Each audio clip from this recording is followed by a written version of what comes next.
Hajipur Vaishali. Magahi recording studio Samastipur से पूरा।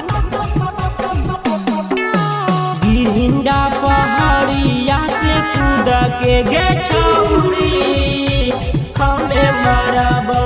गिरिंडा पहाड़िया से कूद के गे छौरी हमें मरबौ।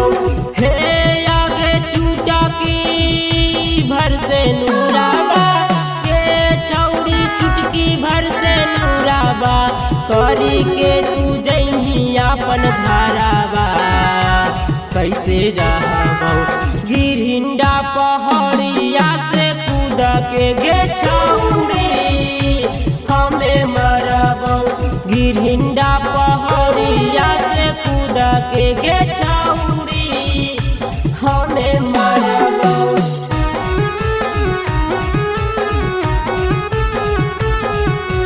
Music by Kanchan Raj Hajipur Vaishali.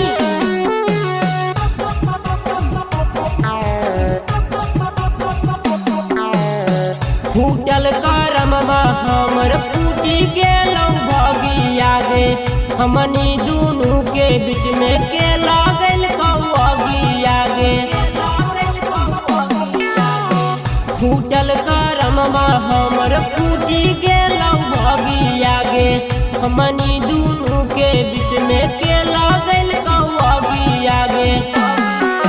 हे आगे तोड़ी के मोर दिलाबा के छौरी तोड़ी के मोर दिलाबा जइनी ससुरबा कैसे रहबौ हमें मरबौ।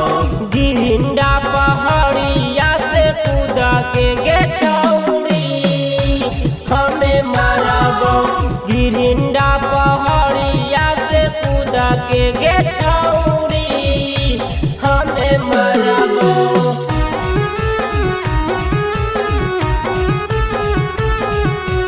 Music by Kanchan Raj Hajipur Vaishali.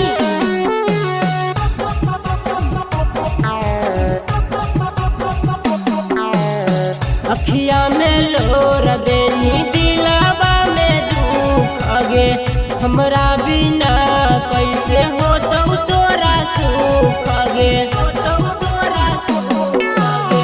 अखिया में लोर देनी दिलावा में दुख अगे हमरा बिना कैसे होतौ तोरा सुख अगे।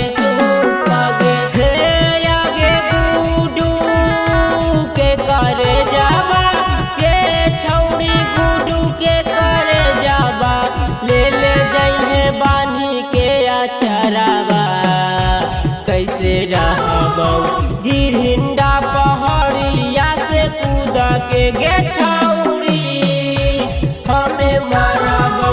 गिरिंडा पहाड़िया से कूद के गे छौरी हमें मरबौ। presented by Maghi Films।